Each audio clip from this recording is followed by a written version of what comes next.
Red Más, Canal 4, Esquel, Televisora Color, presentan a Ricardo Bustos en Entre Nosotros. Las siguientes empresas auspician a Ricardo Bustos en Entre Nosotros. Estudio Contable Bernengo. Confiabilidad y experiencia en asesoramiento laboral e impositivo. Museo Leleque, Patagonia. 13.000 años de historia, en forma ininterrumpida desde mayo del 2000. Celufrán Muebles, todo para su hogar.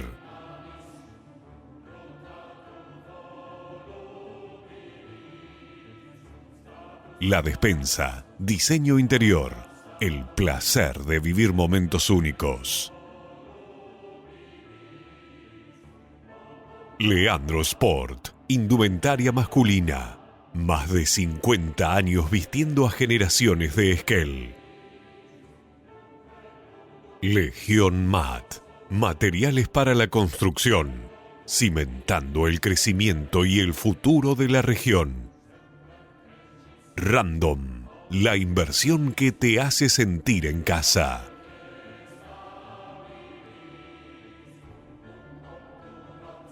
Viñas del Nantifol, pioneros en la actividad vitivinícola en el Valle de Trevelin. Mesal, café y bistró, tu lugar a cualquier hora. Cruz del Sur, soluciones logísticas integrales y envíos a todo el país. Visítanos el 9 de julio 1687, Esquel. Doctor Mascota, salud y felicidad para mascotas. Integral SAI, la intención es que te sientas bien, muy bien. ¿Qué tal? Muy buenas noches, bienvenidos a esta nueva edición de Entre Nosotros, un programa bien heterogéneo, pero por supuesto muy atractivo. Esquel cumpleaños. ¿Qué era Esquel? ¿Qué había en Esquel cuando no era Esquel? Vamos a hacer un repaso de la historia de esta ciudad que está cumpliendo años durante esta semana. Vamos a hablar con el historiador Sergio Sepiurka. Vamos a hablar también de una película, de un cortometraje que fue creado aquí en la Patagonia, El último puestero, The Last Puestero, una producción basada en la historia de un puestero en la provincia de Neuquén, hecha por dos realizadores, por un patagónico y por un estadounidense. Fue presentado este cortometraje ya en el circuito internacional de cortometrajes en el estado de California, en Estados Unidos, en Europa, y va a ser presentado también seguramente en algún momento aquí en la República Argentina. Vamos a hablar con Ezequiel Casares, un realizador, un patagónico, un esquelense que ahora trabaja en los Estados Unidos y que formó parte del equipo que realizó este cortometraje. Y también vamos a hablar del paro del pasado jueves, pero no vamos a hablar con un sindicalista, vamos a hablar con un trabajador. Todo esto esta noche en Entre Nosotros. Bueno, Esquel cumpleaños. Nace oficialmente la ciudad de Esquel en 1906.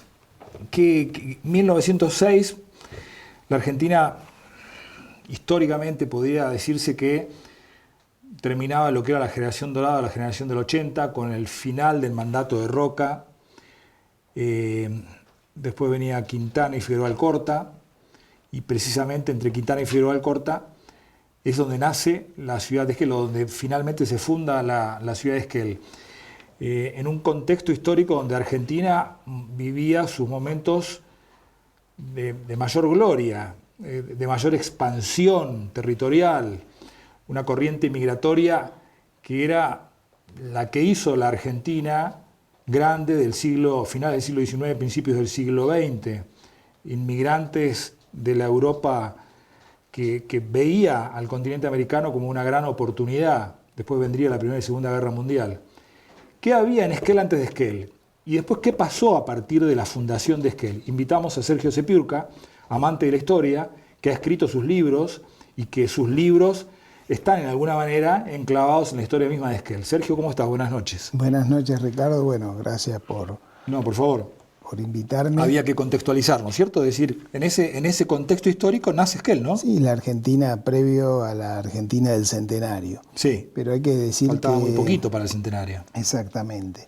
Pero hay que decir que la historia de Esquel, de alguna manera, Esquel va a ser el pueblo de la colonia 16 de octubre.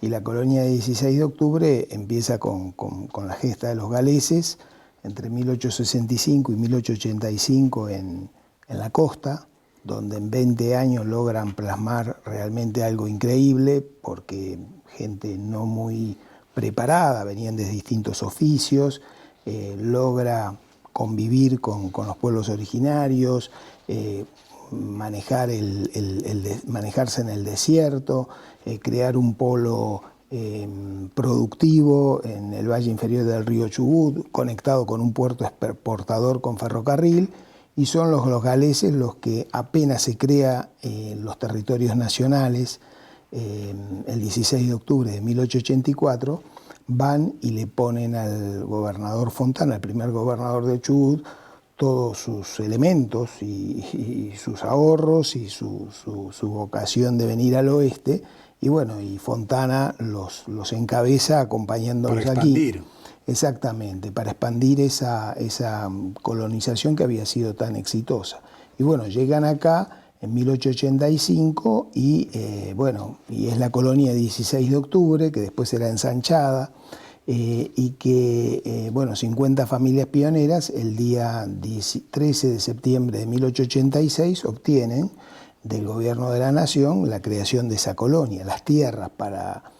Así que vivimos todos los días sin darnos cuenta, rodeados, yo tengo 40 años en Esquel, pero hay familias centenarias, muchas, que son parte viva de esa... De esos pioneros preexistentes a Esquel. Exactamente, porque como vos decís, preexistente a Esquel, porque la colonia nace antes que el pueblo.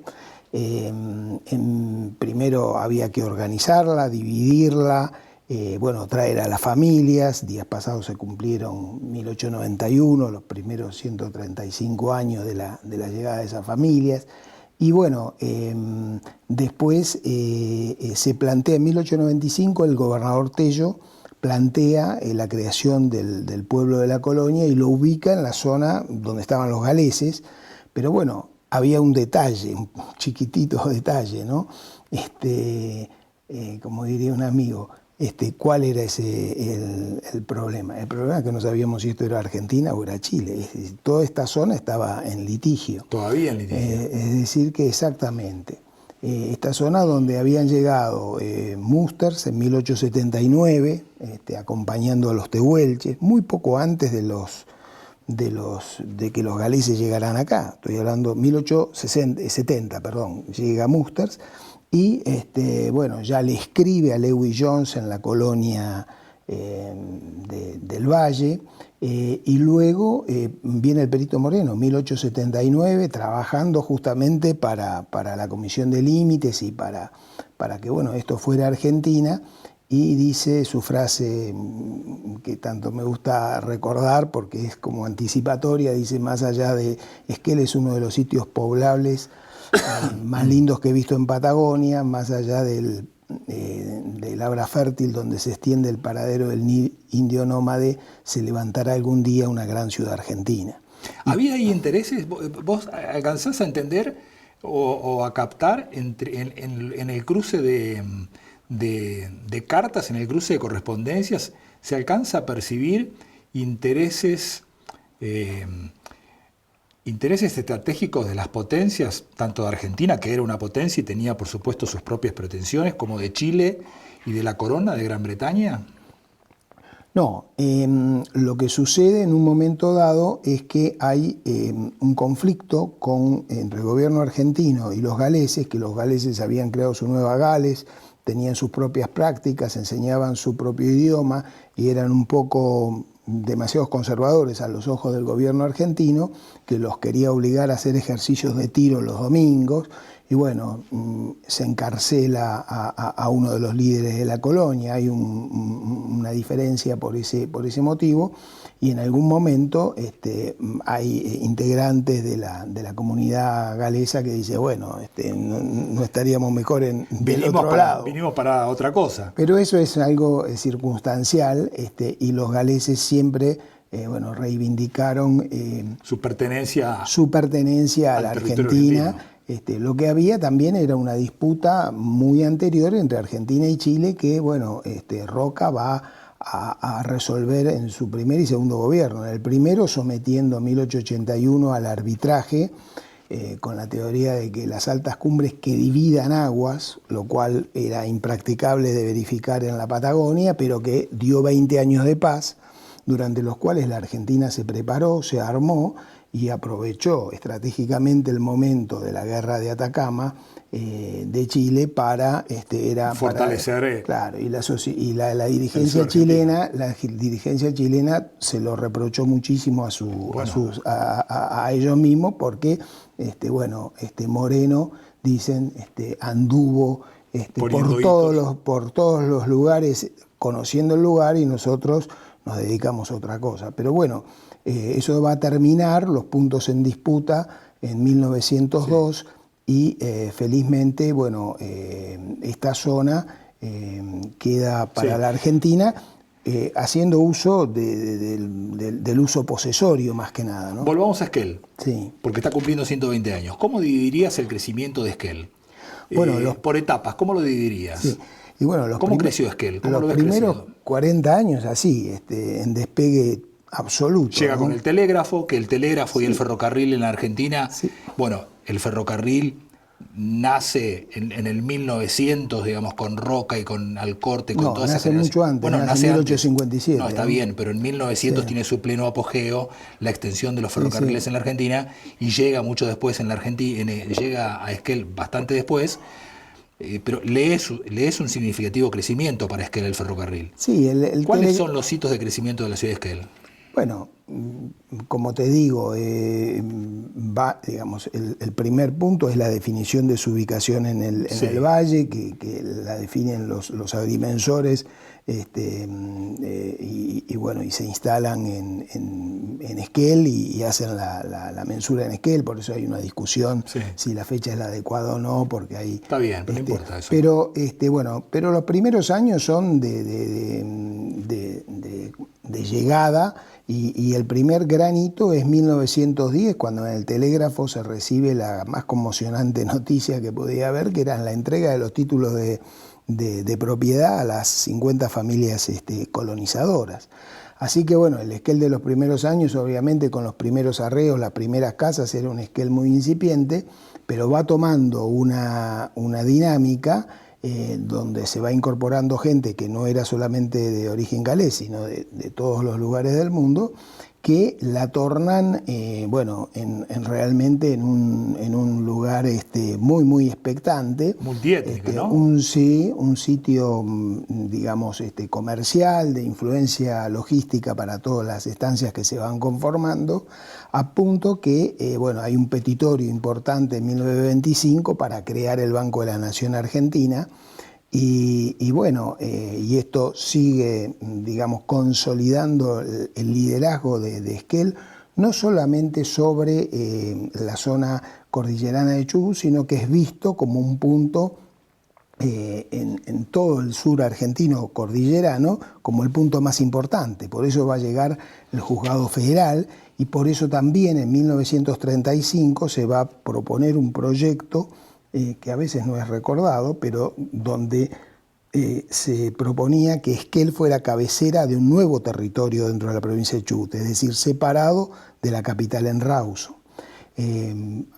Para esa época, 1934, se crea la Dirección de Parques Nacionales, se empiezan la construcción del Parque Nacional Los Alerces, se reactiva el ferrocarril que venía para acá, y que va a llegar en el 45. Netamente ganadera y de servicios comercial, y también muy importante porque, digamos, el proyecto de Roca era la ocupación a través del Estado de los territorios que consideraba vacíos. Así que llegan todos los servicios que corresponden al pueblo. Ferrocarril después. Sí, no tanto las rutas que son de los años 30, pero sí, todas las jurisdicciones van a tener su cabecera, educación, salud, y bueno, lo que significa que hay como un crecimiento público y privado que va en consonancia, ¿no? Yo creo que esos primeros 40 años básicamente son realmente importantes. Después hay como un amesetamiento y después va a haber en los años 70 un episodio, digamos, muy importante en la economía de la zona, que es la represa de Futaleufú, la construcción de la represa de Futaleufú, que con todas sus polémicas genera, digamos, ¿un nuevo impulso? Y sí, es un hito en la economía de la región, porque de repente vienen miles de personas a trabajar en un lugar, hay una economía que se mueve... Un impulso netamente desarrollista en un gobierno militar, pero con el acompañamiento de prácticamente todo el proceso industrial de la Argentina, ¿no? Sí, los proyectos militares de los gobiernos militares de los gobiernos 70, las represas, esto atado a Luare en el caso de Chubut. Son hitos, es decir, yo te digo, los primeros 40 años vamos así, después hay un amesetamiento, después aparece un pico muy grande en la década del 70 y después, digamos, aparecen cosas diferentes, porque en los últimos 40 años la población de Esquel se duplicó. Es decir, también ha sido de crecimiento poblacional importante y una economía que sigue basada fuertemente en el Estado, pero que intenta diversificarse con el turismo y con otras que ya venían desde antes, por supuesto, pero que tienen algún tipo de reimpulso, sí. Porque el turismo a su vez es una práctica más multiplicadora y es una práctica más extendida cada vez, sí, en la sociedad moderna, es un mercado. Sí. Te traigo la coyuntura local. ¿Encontrás que el debate o la discusión actual del famoso parque industrial puede ser si se quiebra la inercia, o mejor dicho, no la inercia, si se quiebra la resistencia que hay a la discusión del tema y si se logra romper esa resistencia que hay y si se establece finalmente, si se logra dar el primer paso, si se logra establecer la primera milla, se puede dar una nueva etapa de crecimiento para Esquel? Bueno, pues sabés que yo soy ingeniero industrial. Me gusta la industria, hablar de la industria, pero vos me dijiste que viniera a hablar de la historia. No es un reproche, de la historia. Sí, pero hasta acá hemos hablado de hechos. Sí, y de historia. Lo otro son hipótesis. Sí. ¿sí? Entonces, el parque industrial puede ser como no puede ser, digamos. No me decís nada, puede ser como no puede ser. Por eso, hasta ahora ha sido una idea, sí, que no ha fructificado. Todavía no, está bien. Entonces, Pero si lo miráramos dentro de 50 años, esto podría ser un despegue, un nuevo despegue para Esquel, como lo fue, no sé, la represa o como lo fue el telégrafo hace 120 años. Pensar, te van a ver dentro de 120 años, te va a ver alguien y va a decir, mirá este viejo lo que dijo. No, por eso no me gusta sí, pasar, por eso te digo, estábamos revisando un proceso, sí, de un proceso histórico, sí, verificable, con, digamos, hipótesis. Hacer hipótesis sobre el futuro. Te vuelvo a repetir. ¿Viste la botellita esa que se entierra y se pone para futuras generaciones para sí, desenterrar? Bueno, hoy hay todo un debate sobre lo que es la industria en el país, digamos, y es muy bueno, ¿no? Que lo exista, que exista. Algunos gobernantes tuvieron anteojeras con respecto a lo que era el campo y prejuicios, y otros parecen tenerlo hoy con respecto a lo que es la industria. Yo creo en el poder multiplicador de la industria, más allá de que justamente hoy hay que vincularla a los recursos locales, a emprendimientos que serán más o menos aceptados por la sociedad. los procesos de transformación que hay de los recursos naturales, como por ejemplo los cultivos intensivos que se están desarrollando con éxito, son también parte de lo que es la agroindustria. Es decir, que no necesariamente un parque industrial digamos, tiene por qué recibir estrictamente industrias, es un parque de servicios, y ahí hay muchos servicios logísticos, incluso vinculados al turismo, que pueden tener lugar. Es decir, que lo que tradicionalmente se conoce como un parque industrial sí puede prosperar, pero bueno, estamos hablando de pronósticos y no de la historia. La historia es que hasta el 45 Esquel también tuvo proyectos industriales interesantes, y después, posteriormente también, en el caso de la transformación de las harinas, y hubo una industria, y hubo muchas industrias. Acá estamos grabando esto en el estudio de quien es descendiente de uno de los pioneros más industriosos que hubo en la zona, don Hervedo Rossi. Entonces, que tuvo cervecería y tuvo... armó una turbina para regar y obtener energía en Teca. En fin, tenemos gente industriosa vino durante toda la vida sin que hubiera un parque industrial. Uno cuando ve un parque industrial imagina grandes industrias. Grandes concentraciones. Grandes concentraciones. No te olvides que todos los procesos históricos siempre fueron sometidos a grandes discusiones y debates. Algunos, probablemente los que están más atomizados, como estos que me acabas de mencionar últimamente, surgieron y fueron evolucionando per se sin ningún tipo de resistencia. Otros que están más aglomerados o más densamente conformados dan para un debate. Pero la historia es esto, ¿no? Discusión, debate, controversia, y así avanzan las sociedades. Sí, bueno, Félix Luna, de quien tengo el gusto de haber sido amigo y haber aprendido muchas cosas con él, que prologó algunos de nuestros libros, siempre decía, siempre hay lugar para otra mirada en la historia. Lo que no se puede hacer en historia es negar los hechos, ¿sí? Negar hechos que son contundentes, que están verificados, entonces, bueno, siempre por supuesto podemos hablar sobre las interpretaciones, pero hay que ajustarse a los hechos. Y en estos 120 años, para dar un resumen, lo cierto es que él creció con el aluvión de muchas familias que crearon antes que una colonia un sentimiento de comunidad muy fuerte, de solidaridad, que los empujó en una senda de crecimiento que por momentos parecía imparable, que después eso en las contingencias del país y que parecía un lugar que era más que Bariloche y que se quería separar de la costa, porque tenía ya una masa crítica importante. Y después, bueno, fue, amesetándose, que tuvo algún periodo de como este gran emprendimiento que te mencionaba, y que hoy está buscando un futuro con la población aumentada, es decir, con más desafíos.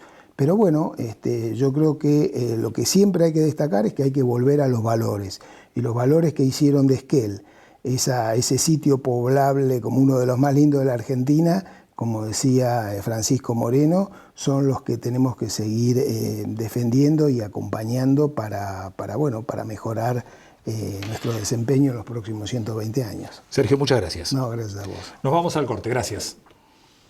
Mesal, café y bistró, un espacio pensado para todos, pastelería propia, precios accesibles y una excusa exquisita para cualquier momento del día, desde un café temprano hasta un encuentro único, reuniones de trabajo, charlas tranquilas y encuentros con la literatura, abierto de 7:30 de la mañana a 1 de la madrugada.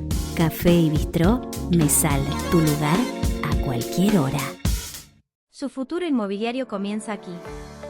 Somos Nelson Muse Propiedades, una empresa familiar de Esquel, en el corazón de la Patagonia. Nos destacamos por la seriedad, profesionalismo y discreción en cada operación, ofreciendo asesoramiento confiable en venta y administración de inmuebles. En Nelson Muse Propiedades, cuidamos cada detalle para que cada decisión inmobiliaria sea un paso seguro.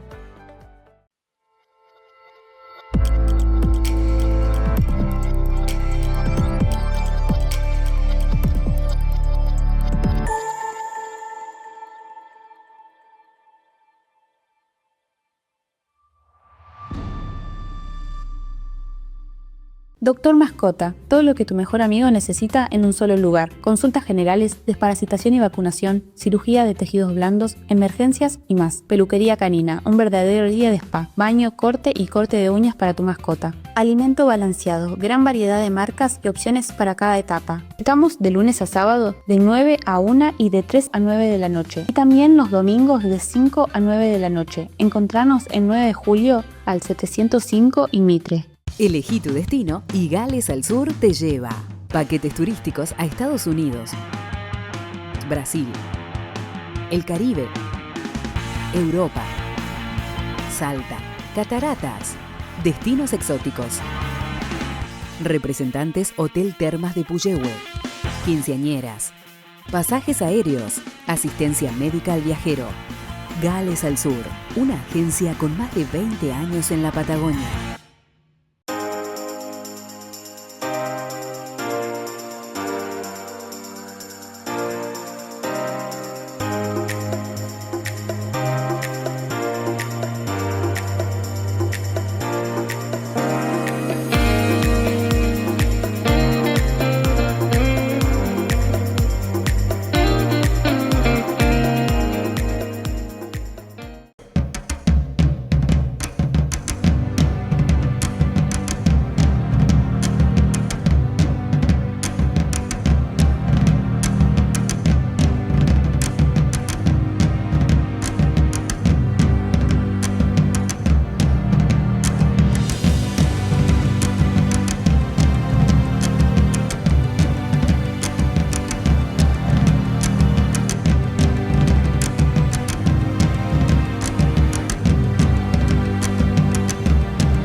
Cuando confías te animás a cualquier desafío. Por eso Manu va a hacer judo y la Peque va a jugar al básquet.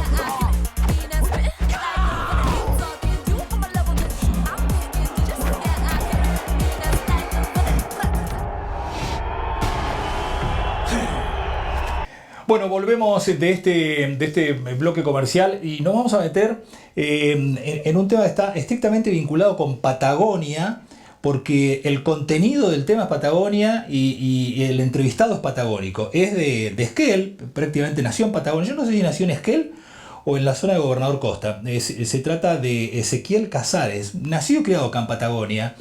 Yo creo que cursó sus estudios primarios seguro y secundarios en la escuela salesiana de la ciudad de Esquel. Después se fue a estudiar afuera, estudió cine en el estado de California, en Estados Unidos. Es un realizador cinematográfico, está metido en la industria del cine y protagonizó como director fotográfico un cortometraje que acaba de ser presentado en diferentes circuitos de la industria del cine, de la industria de los cortometrajes, tanto en Mallorca, en Europa, como en Santa Bárbara, en el estado de California. El cortometraje se llama El Último Puestero, en inglés es The Last Puestero, o El Último Puestero. Está con nosotros, vamos a ver el tráiler de este cortometraje que obtuvo premios en California y fue presentado también en el Festival de Mallorca. Miramos el tráiler que dura minutito y pico.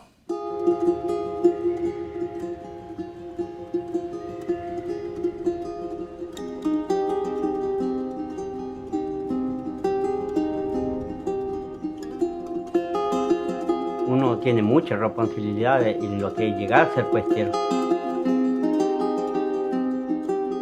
Y Adonai es un muy buen ejemplo de un puestero. Vive lejos, en un lugar retirado de la ciudad de Junín de los Andes.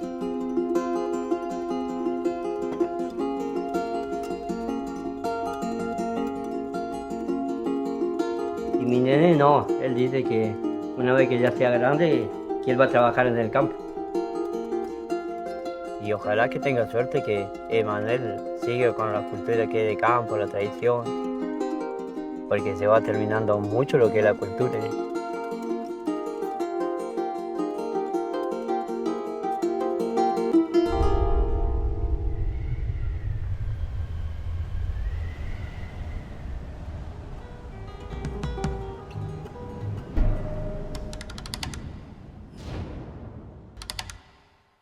Ahí está.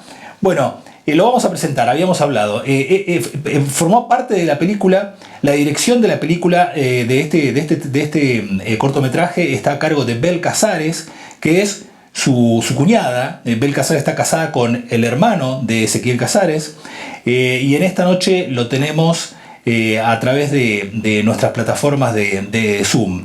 Ezequiel, muy buenas noches, un placer tenerte a través de las plataformas digitales para charlar sobre esta película y sobre este reencuentro virtual, pero reencuentro al fin. ¿Cómo estás, Ezequiel? Un gusto mirarte y escucharte. Ricardo, igualmente un placer estar acá. Soy un gran fan de tu programa. Nosotros lo mirábamos a tu programa creciendo en casa, no nos lo perdíamos todas las semanas. Claro, era chico en la secundaria y es un orgullo estar acá y poder ser parte de... Sí. Digo bien, ¿no? Vos estudiaste, todos tus hermanos y vos estudiaste en el colegio salesiano. Nosotros estudiamos en el salesiano. Yo nací en el campo, a un poco al sur de Gobernador Costa, y después la escuela la hicimos en Esquel, en el salesiano, todos ahí.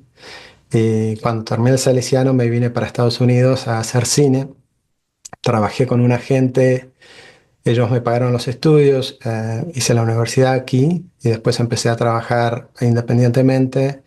Después hice un posgrado específicamente en cinematografía y ya hice siempre haciendo cine.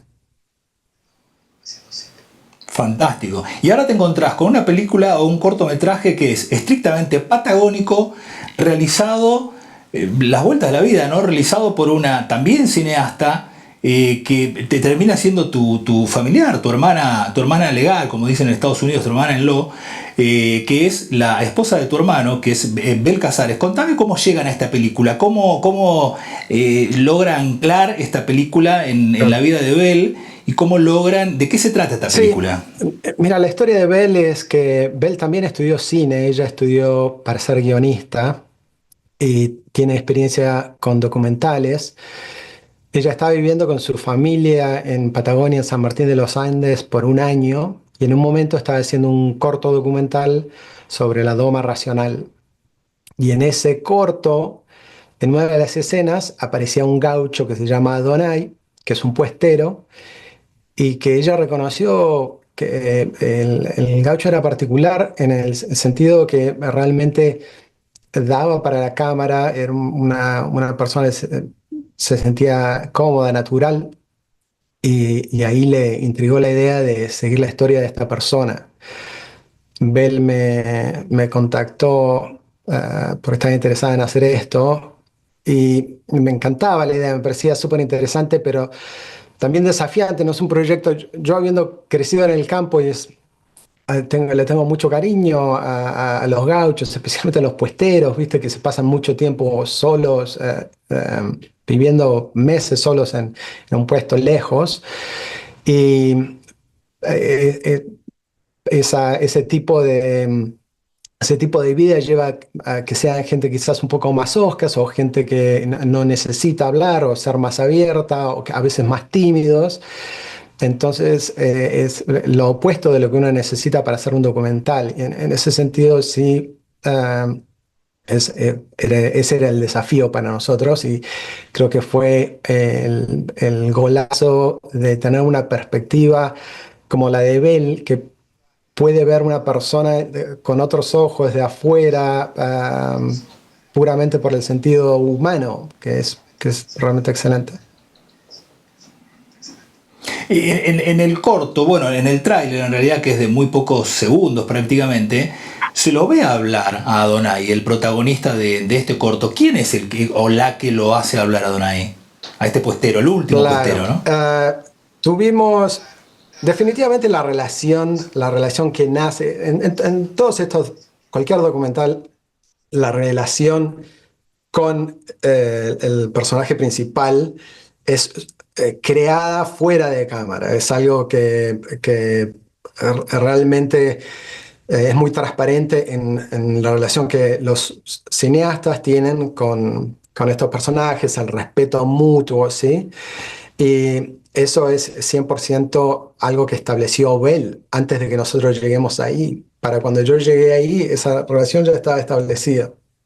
Y después hay el modo de filmar esto y cómo hay sutilezas en cómo levantas una cámara y le pones la cámara enfrente a alguien el primer día, respetar esos espacios, entender cuánto puedes empujar, cuánto te tenés que quedar atrás, y eso lo vas desarrollando. Pero obviamente nada de esto se puede hacer si la persona no está levemente abierta al proceso, ¿no? Claro, pero como decís, sobre el final, es un proceso largo que arranca con la confianza mutua entre el realizador, que genera ese vínculo de confianza con el protagonista, y todo un equipo, porque no es solamente el director de la fotografía, está el sonidista, están los asistentes, está el que coloca los micrófonos. Digamos, hay un montón de gente detrás de la realización del corto, ¿no? Que sí, exactamente. Detrás. Y eso es lindo porque lo vas creando, la gente va entendiendo, ¿viste? Es esta idea de que tenemos que ser casi invisibles detrás de la cámara para realmente enfocarnos en darle todo el espacio posible a esta persona. Y ahí es donde tiene, ¿viste? Este tipo de documental que nosotros hicimos, le llaman un documental etnocéntrico. Y que es lo que básicamente ves en National Geographic o con lo que nosotros crecimos, viste que con los documentales de ATC, que tienen mucho foco en lo que es el folclore, la cultura argentina. Yo me acuerdo muchas de las cosas que aprendí de Argentina antes de irme era a través de estos documentales, ¿sí?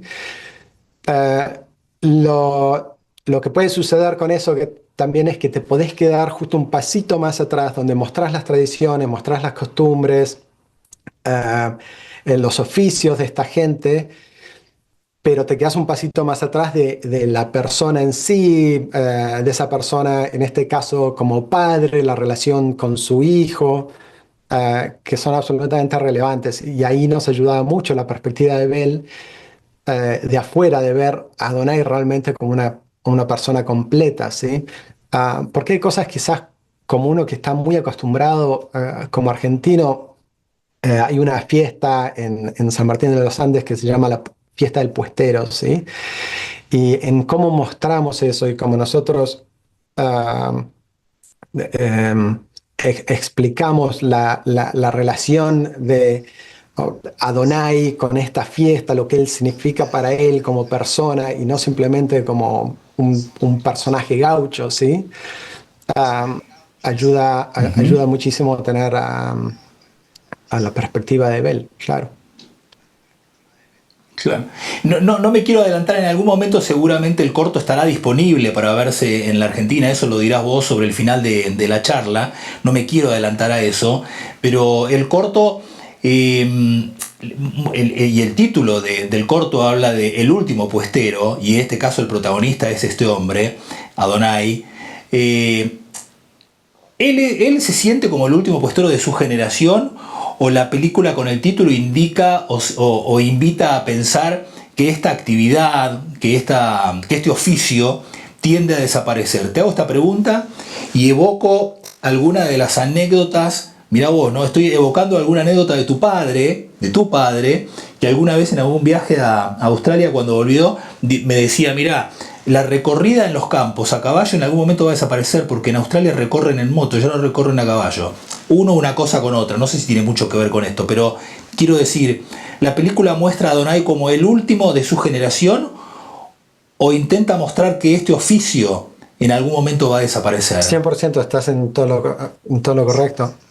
Es así y hay una conexión muy fuerte con lo que contás, que es simplemente la tecnología y el mundo moderno de hoy, cómo afecta las distintas costumbres, los modos de vida, ¿sí? Y definitivamente era algo que Bell estaba interesada en capturar de un momento y no había un hilo claro al principio. Obviamente cuando uno llega, conoce a esta gente y dice, esto simplemente no es algo que sea sustentable, no hay modo de que esta gente pueda seguir haciendo estas cosas de esta manera, ¿no? Simplemente por cosas tipo Internet, las redes sociales, ¿sí? Ahora los gauchos que quieren ser puesteros, cuando se van a un puesto, preguntan si hay Internet, si hay conexión de... Quieren tener Starlink, quieren tener Claro, su y no teléfono nada con WhatsApp, descabellado, claro. porque si vos pensás, hay cosas que han cambiado, en el documental se explican, pero cuando vos pensás, antes el estándar era que un gaucho a lo sumo terminaba la primaria, pero luego se iba al campo. Hoy en día, ellos mismos esperan que sus hijos terminen la secundaria. Eso ya cambia muchísimo la dinámica. Y un chico que termina la secundaria ya tiene una exposición a Internet, a teléfonos, a la vida social, que es muy distinta de la que tuvo Adonai, de la que tuvo el padre de Adonai o el abuelo de Adonai. ¿Sí? Entonces, son generaciones que ahora súbitamente cambian radicalmente y cuesta ver, especialmente para una persona como Adonai, cuál es el próximo paso, porque él tiene un hijo que le ama el campo, el chico, pero la mamá quiere que él termine la secundaria. Cuando nosotros estábamos filmando, él estaba en la primaria. Y claro, Como es lógico, muestra ese claro. proceso. Sí, es impresionante. Perfecto. Un par de preguntas más y te libero, Ezequiel. ¿En algún momento la película está pensada que pueda ser presentada en algún festival en la Argentina? Esa es la idea, nos encantaría. Ahora está en el circuito internacional, como vos decías, ganó un premio en Mallorca, tuvo buenas reseñas en el Festival de Santa Bárbara, está en el de New Jersey, en Wisconsin, en uno en Benoit, cerca de Chicago. Y la idea es que seguir este circuito hasta fin de año, idealmente concluir en el Festival de José Ignacio en Uruguay, pero obviamente queremos hacer que aparezca en Argentina y mostrarlo, sería lindísimo. Imagínate que pudiera Adonai, el puestero, y está presente, o sea, esa sería lo ideal. Sería fantástico conocerlo. Y la última pregunta, después seguramente en los graph va a aparecer tu website, donde aquellos que estén interesados en tu carrera profesional puedan investigar un poco tus trabajos. Vos hiciste bien tu reseña, trabajás en la industria cinematográfica. ¿Qué podés contarle al público en general en la Argentina? La Argentina es un país, bueno, sos argentino, conocés muy bien que es un país permanentemente controversial y de debates permanentes. Bueno, estamos entrando en los últimos 2 años en debates sobre lo que tiene que hacer el Estado o no, y si tiene que el Estado promocionar y subvencionar la industria cinematográfica, que es una gran industria que genera mucho empleo en todo el mundo, y bueno, y en Estados Unidos ni qué hablar. Estados Unidos tiene un fuerte incentivo, como industria, tiene un fuerte incentivo a sus integrantes de la industria cinematográfica. ¿Cómo se sustentan este tipo de producciones? Probablemente esta producción no haya tenido ningún incentivo desde lo comercial, no haya tenido ningún sponsor, o sí, ¿cómo se sustenta este tipo de producciones cinematográficas, Ezequiel? Una excelente pregunta, Ricardo. Lo cierto es que hoy en día eso está cambiando muchísimo. De hecho, en los últimos años, muchos de los incentivos habían ido de California. Hay muchos estudios y muchas opiniones al respecto en cuanto a si estos incentivos realmente funcionan o no funcionan. hay mucha gente que dice que no funcionan y que son más caros de lo que producen. Y por eso California en los últimos años había dejado de dar tantos incentivos. Esto fue mezclado con muchísimos otros factores que empujan a que la industria del cine se esté yendo de Hollywood, que estén filmando alrededor del mundo. Pero no es solo el factor de los incentivos del Estado, tiene que ver con el estado de la industria, que una democratización que me parece divina, excelente. Creo que los streamers como Netflix son el ejemplo número uno de cómo hemos de repente tenido un acceso a contenido de alrededor del mundo que hacía falta, que hay hambre, que la gente quiere ver cosas alrededor del mundo, y me parece que eso es lo más importante. En España están haciendo un trabajo impresionante de crear contenido y de hacerlo de una manera que sea más sustentable, ¿viste? Que sea comercial y con una perspectiva universal al mundo, ¿sí? Que no es solo un producto que se venda en España. Y me parece que se puede aprender más de eso, de ejemplos así. Argentina está teniendo muy buenos productos que están entrando en Netflix y son populares afuera, ¿viste? Y son justamente ese talento, esa gente que entiende el balance entre la riqueza de algo local, original, y los temas de base universales con los que se puede conectar todo el mundo. Lo ves en Corea del Sur, claro. Lo ves en muchos lugares. Sí, no me imagino por qué todavía Netflix no se subió a la plataforma o alguna de esas plataformas similares a Netflix alguna historia sobre, no sé, sobre San Martín, sobre Roca, ¿no? Sobre personajes de la historia argentina que son universales, ¿no? El cruce de los Andes por parte de San Martín es una epopeya universal que bien podría ser contado en una plataforma de ese tipo. No se imaginaba. Ezequiel, cuestión de tiempo y de que alguien se anime a buscar el riesgo y contarla sí, de una visión global. Ezequiel, ha sido muy generoso por el tiempo que has compartido con nuestra audiencia, que también es una audiencia global, gracias al acceso libre a las plataformas y a Internet, esta gran carretera universal que nos une a través del espacio y del tiempo. Un placer, Ricardo. Mil gracias por traerme acá y dejarme compartir ya un poquito del último apuestero. Te mando un abrazo. Muchísimas gracias, Ezequiel. Nos vamos a una pausa, volvemos en segundos. Cuando confías te animás a cualquier desafío. Por eso Manu va a hacer judo y la Peque va a jugar al básquet.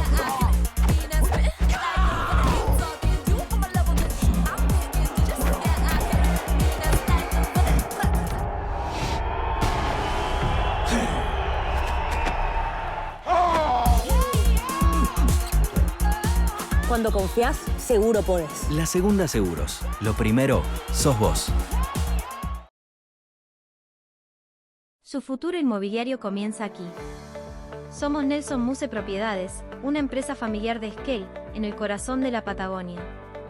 Nos destacamos por la seriedad, profesionalismo y discreción en cada operación, ofreciendo asesoramiento confiable en venta y administración de inmuebles. En Nelson Muse Propiedades, cuidamos cada detalle para que cada decisión inmobiliaria sea un paso seguro. Elegí tu destino y Gales al Sur te lleva. Paquetes turísticos a Estados Unidos, Brasil, el Caribe, Europa, Salta, cataratas, destinos exóticos. Representantes Hotel Termas de Puyehue, quinceañeras, pasajes aéreos, asistencia médica al viajero. Gales al Sur, una agencia con más de 20 años en la Patagonia. Mesal, café y bistró, un espacio pensado para todos. Pastelería propia, precios accesibles y una excusa exquisita para cualquier momento del día. Desde un café temprano hasta un encuentro único. Reuniones de trabajo, charlas tranquilas y encuentros con la literatura. Abierto de 7:30 de la mañana a 1 de la madrugada. Café y bistró, Mesal, tu lugar a cualquier hora. Doctor Mascota, todo lo que tu mejor amigo necesita en un solo lugar. Consultas generales, desparasitación y vacunación, cirugía de tejidos blandos, emergencias y más. Peluquería canina, un verdadero día de spa. Baño, corte y corte de uñas para tu mascota. Alimento balanceado, gran variedad de marcas y opciones para cada etapa. Estamos de lunes a sábado de 9 a 1 y de 3 a 9 de la noche. Y también los domingos de 5 a 9 de la noche. Encontranos en 9 de julio al 705 y Mitre.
Vamos a referirnos a lo que lo sucedió el día jueves en el país.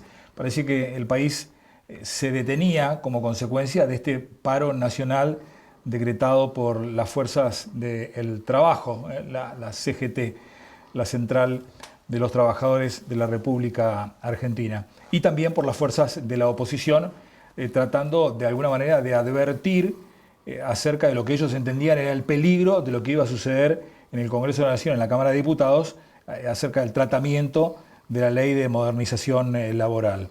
En las calles, en las diferentes ciudades de la República Argentina, y también aquí en la ciudad de Esquel, el día jueves fue un día de manifestaciones públicas por parte de sectores del trabajo. Pero lo que más se vio fueron manifestaciones de trabajadores del sector público que se manifestaron en contra de este intento que finalmente salió aprobado por la Cámara de Diputados de modificar o de avanzar sobre una reforma sobre las leyes laborales en la República Argentina. El sector público del trabajo, los trabajadores del sector público, los trabajadores estatales, que probablemente tengan más libertades para poder dejar sus trabajos y manifestarse en las calles, pudieron hacerlo. Los trabajadores del sector privado, sabemos cómo es la situación, no tienen tantos derechos, o por lo menos saben que si no trabajan no cobran, igual que el empresario del sector privado, que si no abre sus persianas, no factura. Me llamó mucho la atención, en ese contraste tan claro, tan identificado, donde el trabajador del sector privado trabajó, porque si no trabaja no cobra, una publicación en las redes sociales aquí en la ciudad de Esquel de un señor Javier Yanquileo, de aquí de la ciudad de Esquel, que publicó lo siguiente: yo hoy no paro, otra vez. Y parece que si no paro, soy poco menos que traidor a la causa obrera, vendido al sistema o esclavo feliz. Pero no paro, no porque me sobre nada, sino porque me descuentan el día. Así de simple, así de terrenal. No paro porque el sindicato, en mi caso, el gastronómico, no me representa en absolutamente nada. No me garantiza continuidad laboral, no me asegura condiciones reales, no aparece cuando te quedás sin turno o cuando el empleador decide reorganizar. Pero eso sí, para el acto, la bandera y el discurso épico siempre hay presupuesto. Trabajo desde muy pibe, dice el señor en su red social. Y no soy esclavo del trabajo. El trabajo no es una condena, es dignidad. Es levantarse sabiendo que lo que tenés lo ganaste. Como decía Juan Bautista Alberdi, dice este trabajador del sector privado, Juan Bautista Alberdi. Gobernar es poblar, pero también producir, generar, intercambiar. Nadie progresa a fuerza de asambleas eternas. Se progresa, dice el señor Javier, creando valor. Y como repetía Ayn Rand, una filósofa liberal, el hombre que produce mientras otros disponen de lo suyo no es solidario, es saqueado con aplausos. Hoy muchos se sienten representados por dirigentes que hablan de luchas mientras bajan de camionetas de alta gama. Defienden al trabajador desde yates motos importadas y casas que no entran en el convenio colectivo. Yo que estoy en la cocina, que me quemo las manos, que hago horas extras para cerrar el mes, debo creer que ellos son el ejemplo de austeridad revolucionaria. Bueno, sigue un poco más el posteo del señor. El señor se llama Javier Yanquileo y esta noche está invitado a charlar con nosotros porque los medios de comunicación fueron abarrotados, inundados de representantes del sector gremial y específicamente o más por sobre todas las cosas del sector gremial estatal. El señor Javier es un trabajador del sector privado que me llamó mucho la atención su posteo el día jueves de la semana pasada, por eso esta noche lo invitamos a Canal 4 a charlar con nosotros. Javier, bienvenido y buenas noches. Gracias por estar con nosotros. ¿Qué tal? Buenas noches, Ricardo. ¿Cómo le va? Muy bien, es un gusto, la verdad. Bueno, el posteo dice algunas cosas más que seguramente las vamos a seguir desarrollando. Me llamó mucho la atención su posteo porque, digamos, usted es un hombre del trabajo. Sí, exactamente. Yo tengo mi postura ya definida, por decir, en la cual, bueno, como lo expresaba dentro del posteo, la parte sindical o los sindicatos en mi persona no me representan absolutamente nada. Y no tengo nada en contra de ellos. Tengo, no sé si amistad, pero puedo charlar, puedo hablar. Las veces que fui, en este caso, al sector gastronómico, me sentí como que estaba pidiendo o estaba haciendo lo que yo requería en su momento, como que estaba obligado. O sea, voy a pedirte ejemplo, asesorame, no sé, vamos a poner ejemplo, asesorame en caso de hora extra, ¿cuánto me corresponde? Y bueno, sí, no sé, hay que verlo. Y siempre como que te van piloteando, como que te van tirando la pelota, como que no te están dando respuestas fehacientes y coherentes. Y che, bueno, te corresponde por hora extra un peso con 50 y te corresponde esto. Entonces digo, y me pasó también, por eso por ahí tengo, no sé si bronca 100%, pero algo de bronca, malestar, digamos. Yo, bueno, trabajo en la parte gastronómica, en la parte hotelera, soy conserje, y bueno, gracias a Dios tuve dos laburos. Uno sigo estando actual y el otro, bueno, en el mes de enero, bueno, por nueva adquisición, nuevo gerente, la empresa, digamos, se dejó, y está perfecto, porque la parte laboral se trabaja de esta manera. Si no, el nuevo empresario quiere tomar gente o quiere quedarse con la gente, esa es la parte de ellos. Pero la parte en este punto, por eso posteé en contra, por llamarlo, el sindicato en su momento, en ningún momento se presentó. En ningún momento dijo, a ver, muchacho, o presentarse con todos mis compañeros, o no sé si en particular por alguno. Chicos, son 11, son 12, vamos a ver cómo lo reubicamos, vamos a ver qué pelear para que ustedes sigan con la continuidad. En ningún momento se acercaron. Entonces digo, ¿qué representatividad tengo de una persona que no figura, que no me representa legalmente, que no está conmigo en la falta laboral, que no cumple con lo que yo? Pero ahora sí, en la cuota, todos los meses, el recibo de sueldo, 20 pesos. Aguinaldo, 30 pesos. Y haciendo números, o sea, te estoy dando la cuota que vos me obligás, porque yo no estoy a favor, por lo mío no estoy a favor. Y obligadamente obligan a mi empleador a pagarle, porque si no viene, hacen multa, buscan de todas maneras. Y después con esto, a ver, el sindicato, y lo vemos a diario, ningún sindicalista vos lo ves que va a salir o que lo ve y decir, che, bueno, voy a generar como sindicato propuestas fehacientes, concretas o proyectos para capacitar a los empleados o los afiliados. Decir, bueno, no sé, ejemplo, como yo siempre se lo dije y una vez se lo planteé a gente del sindicato, le dije, yo hace más de 6 años que estoy trabajando en este lugar. De la fecha que estoy, ustedes como sindicato en ningún momento se acercaron a prestarnos o decirnos, che, tengo una capacitación o, ¿sabe qué? Vamos a dar capacitación, ejemplo. Atención al cliente, atención al huésped extranjero, por ejemplo, o no sé, cómo atender o cómo hacer una caso de situación de primeros auxilios. Absolutamente nada. Y lo hablo del sindicato de gastronómicos. Hay otros sindicatos, tengo entendido que sí, hacen premios, hacen tómbola, dan beneficios, todo. Y yo me entero por la red central de Comodoro, que en Comodoro sí tienen varios beneficios, pero es que no tenemos absolutamente nada y no figura en cierta vez que aparece. Entonces digo, ¿qué representatividad o qué confianza yo puedo tener en una persona, en un sindicato, en un bloque, en un edificio, por llamarlo de entidad, en este caso, que me represente si no, yo veo que estoy en la nada, o sea, y te salen con esto, Barzo, no, por eso te representamos, nosotros estamos con vos, nosotros vamos a pelear por tu derecho. ¿Qué derecho? ¿Cuáles? Si yo lo estoy peleando solo. Claro. La otra cosa que tiene que ver con los sindicatos, y el otro día lo hablaba con un sindicalista, es Por ahí lo que percibe el trabajador es que el sindicato, o el sindicalista, mejor dicho, no representa al trabajador en tanto y en cuanto el sindicalista hace años que no agarra una bandeja, en el caso del gastronómico. O Moyano hace años que no trabaja arriba de un camión, por decir, ¿no? El sindicato de los camioneros.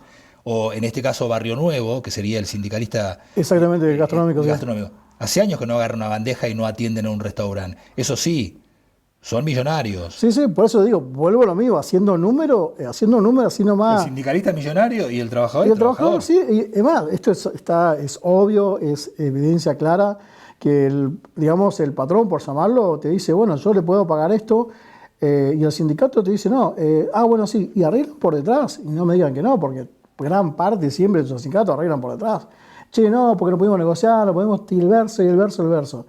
Entonces, vuelvo a esto, una Argentina tan rica en todas las áreas, de Ushuaia hasta La Quiaca, comúnmente se dice, tenemos una Argentina totalmente rica en todos los sentidos. Y no te hablo de, un tema muy tan latente que hoy el tema de minería, pero te hablo a nivel nacional, tenemos pesca, tenemos un montón de actividades que podemos hacer.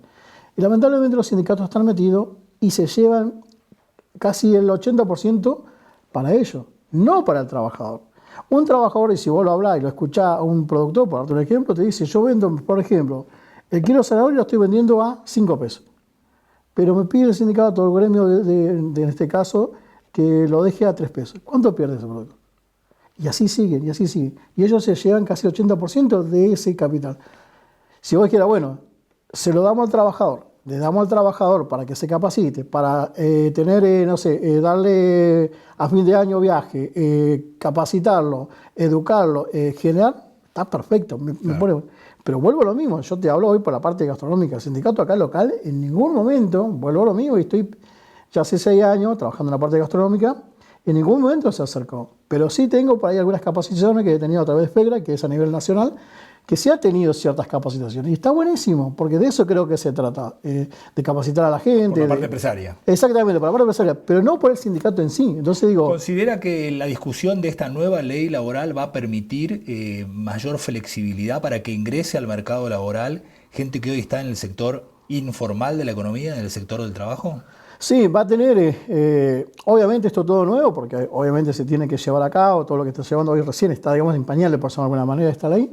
Va a generar, por ejemplo, vuelvo a lo mío, un empresario o una empresa que quiera poner, ¿cuánto tiene que poner? Y volvemos a lo mismo, la gran traba es el sindicato. Y volvemos a lo mismo. Está bien que, está bien, volvemos a esto, vos peleás por el derecho de trabajar, listo, pero dejalo trabajar al empresario. Dale la oportunidad, permitirle que ellos trabajen, permitirle que hagan su dinero para poder. Es como que no han acostumbrado, o se acostumbró a que si el Estado no está presente, no puedo vivir. O sea, vuelvo a lo mismo, Argentina es un país rico, es un país rico. Y volvemos a lo mismo, no puedes producir porque tenés una montaña de trabas, por llamarlo de alguna manera, que no te impide avanzar, no te impide generar tu propio ingreso, no te impide poder avanzar en lo que vos querés. Y volvemos a esto, la ley hoy está en pañales, se tiene que seguir trabajando, y va a permitir a las pymes, creo que le va a permitir trabajar de alguna manera, poder tomar empleados, poder generar más empleo también, porque si vamos al caso hay un montón de gente informal que eso no se cuenta, por ejemplo, y creo que está a nivel nacional. Hoy me ha pasado y he escuchado, que esto también por ahí me llama mucho la atención, en algún momento se hablaba del tema de los que están subsidiados que tienen planes. Y vos lo contratás, lo llamás y te dice, no, que no me blanquees. Prefiere quedarse con el plan. Claro. Pero vos lo decís, ¿pero por qué? Porque yo voy, cumplo 3 horitas, 4 y ya estoy bien. O sea, es como que el ser humano, o parte de lo que ha sido de acá para atrás, se ha conformado con un poquito que te den. Que te dan, no sé, por ejemplo, 2 pesos. Y ya estoy feliz. Y volvemos a esto, no te dejan, o volvés a esto y le preguntás, ¿pero por qué no querés? Estás blanqueado, tenés un sueldo, tenés ese aporte, porque esto es aporte que vos vas a tener para que te jubile. Ah, no, pero eso no importa. Entonces te queda como diciendo, entonces no entendés. Pero vuelvo a esto. Si la forma de trabajar es esta, me parece que no es correcta. Y vuelvo a esto, o sea, te están dando los beneficios, tenés una obra social, tenés un seguro, tenés vacaciones, tenés todo lo que tenga que ver con por ley de marca. No, me quedo con esto. Vamos a ver cómo funciona la ley. Javier, muchísimas gracias por estar con nosotros. No, al contrario, agradecido como siempre y la verdad que por este espacio que me brindás. Y bueno, por favor. Muchísimas gracias. Bueno, la voz de un trabajador. Generalmente los medios de comunicación están inundados de la voz de los representantes de los trabajadores. La voz de un trabajador, ni más ni menos. Vamos a una pausa, la última de este programa. Las siguientes empresas auspiciaron a Ricardo Bustos en Entre Nosotros: Celufrán Muebles, La Despensa, Estudio Contable Bernengo, Museo Leleque, Legión Mat, Leandro Sport, Random, Viñas del Nantifol, Mesal, Cruz del Sur, Doctor Mascota, Integral SAI. Bueno, esto fue todo por esta noche. Espero haberlos acompañado y haber estado a la altura de las expectativas que ustedes tenían. Recuerden que este mismo programa se repite este próximo jueves a partir de las 21 horas. Será hasta la próxima semana. Muchas gracias. Fue una producción de Valero Producciones para Red Más, Canal 4, Esquel, Televisora Color.